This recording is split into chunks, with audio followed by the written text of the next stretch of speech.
अस्सलाम वालेकुम and welcome to another lecture. सबसे पहले आज के टॉपिक्स को देख लेते हैं। सबसे पहले हम देखेंगे कि ऑफिस 365 होता क्या है। नेक्स्ट हम कवर करेंगे कि इसके एडवांटेजेस क्या होते हैं। फिर हम ये देखेंगे कि बेसिकली ऑफिस 365 और माइक्रोसॉफ्ट एक्सेल के जो दूसरे वर्जन हैं उसमें क्या डिफरेंस होता है। ठीक है, हम ऑफिस 365 को ही क्यों कर रहे हैं। और फाइनली जैसे मैंने आप लोगों को पहले लेक्चर में बताया था, अगर आप लोगों को ऑफिस 365 इंस्टॉल करना नहीं आता तो वो आप लोगों को मैं बताऊंगा। तो यहाँ पे मैं आप लोगों को पूरा गाइड करूंगा कि किस तरीके से आप ऑफिस 365 को इंस्टॉल कर सकते हैं। तो चलें इस लेक्चर को स्टार्ट करते हैं। सबसे पहले देख लेते हैं ऑफिस 365 होता क्या है। ये आपका एक कलेक्शन होता है मुख्तलिफ सॉफ्टवेयर एप्लीकेशंस का, जिसमें आपके मुख्तलिफ आपके वर्ड प्रोसेसिंग के सॉफ्टवेयर्स आ गए, आपके स्प्रेडशीट आ गया, डेटाबेस आ गया, ईमेल आ गया, प्रेजेंटेशंस के आ गए। इन सब आपके मुख्तलिफ सॉफ्टवेयर एप्लीकेशंस का एक कलेक्शन है। इसमें आपको क्या क्या चीज़ें मिल जाएंगी। इसमें आपको एक्सेल मिल जाएगा, वर्ड मिल जाएगा, आउटलुक मिल जाएगा,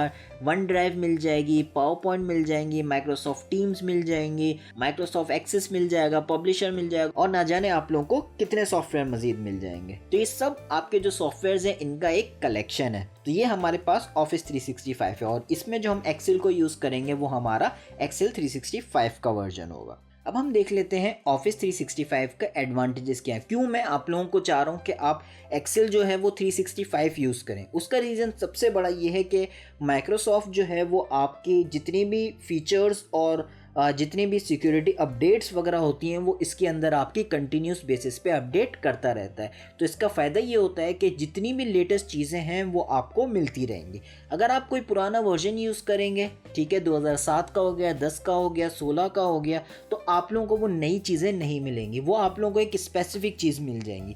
365 यूज़ करने का फ़ायदा ये है कि आपको टाइम टू टाइम जो भी अपडेट्स माइक्रोसॉफ्ट लॉन्च करेगा वो आप लोगों को मिलती रहेंगे। दूसरा इसका फ़ायदा ये है कि आपको ये क्लाउड पे सेव करने की अपॉर्चुनिटी देता है। ठीक है, तो आप दुनिया में कहीं भी बैठ के अपनी फाइल्स पे काम कर सकते हैं। तीसरा ये है कि ये आपको मुख्तलिफ़ किस्म के प्लान्स प्रोवाइड करता है। आप अपनी ज़रूरत के मुताबिक कोई भी एक प्लान ले सकते हैं। मुख्तलिफ इनके पास प्लान्स होते हैं। ठीक है, तो आपको अगर जैसे एक महीना यूज़ करना है, एक साल यूज़ करना है, एक स्पेसिफिक रीज़न के लिए यूज़ करना है, जो भी चीज़ें हैं वो आप उसके मुताबिक इसको परचेज़ कर सकते हैं। तो आपके पास ये पर्सनल प्लान्स आपको मिल जाएंगे इसके अंदर। अब हमने ऑफिस 365 के एडवांटेजेस तो देख लिए, लेकिन हम दूसरे वर्जन्स को क्यों नहीं यूज़ कर रहे और इसके ऊपर मैं ज़्यादा जोर क्यों दे रहा हूँ। सबसे पहला रीज़न ये है कि आपको जो दूसरे आपके वर्जन्स हो गए, जैसे 2016 हो गया, 19 हो गया, वो आपको वन टाइम आपको परचेज करना पड़ेगा फॉर एवर के लिए।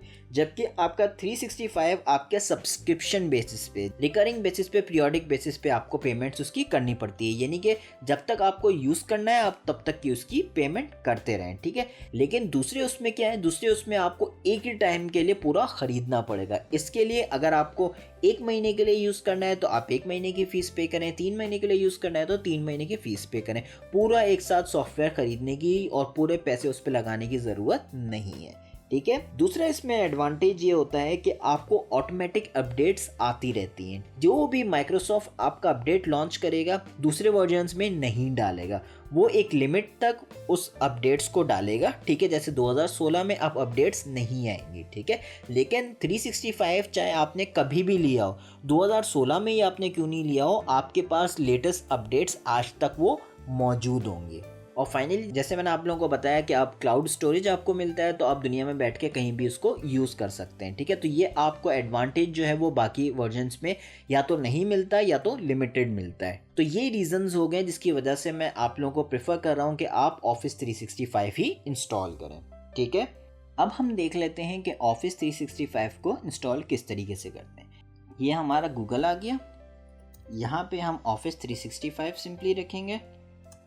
आपको कुछ याद करने की ज़रूरत नहीं है, ये हमारे पास office.com सबसे पहला आ गया, इस पर क्लिक कर देंगे।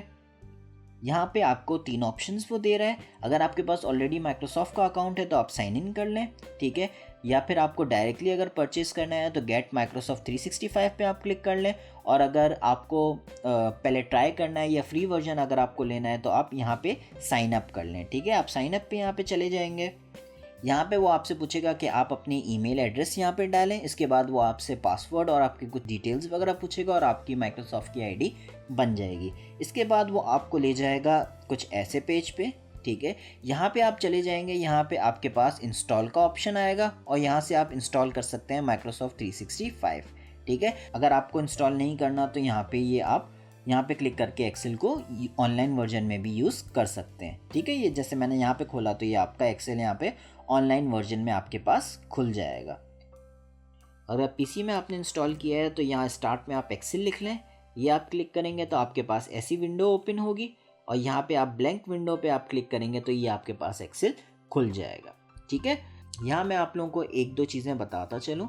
अगर आप फ्री वर्जन यूज़ करेंगे इसका तो ये है कि आपको अपडेट्स वगैरह नहीं मिलेंगी। अगर आप फुल वर्जन यूज़ करेंगे तो आपको 1 महीने का ट्रायल वर्जन मिलेगा, उसके बाद आपको पेमेंट करनी पड़ेगी। एक बहुत अच्छी चीज़ ये है कि स्टूडेंट्स और टीचर्स के लिए ये चीज़, आपका ये सॉफ्टवेयर जो है वो फ्री है। आपकी यूनिवर्सिटी वाले जो हैं वो आप लोगों को खुद ये चीज़ प्रोवाइड करेंगे। अगर उन्होंने प्रोवाइड नहीं किया तो आप उनकी एडमिनिस्ट्रेशन से कांटेक्ट कर सकते हैं और वो आप लोगों को ये चीज़ें प्रोवाइड कर देंगे। ठीक है, तो इस लेक्चर में हमने देखा कि ऑफिस 365 क्यों ज़रूरी है और हमने देखा कि किस तरीके से हम अपने पीसी पे उसको इंस्टॉल कर सकते हैं। अब हमारे पास एक्सेल आ गया है तो इंशाल्लाह अगले लेक्चर से हम इसको यूज़ करना स्टार्ट करेंगे। अल्लाह हाफ़िज़।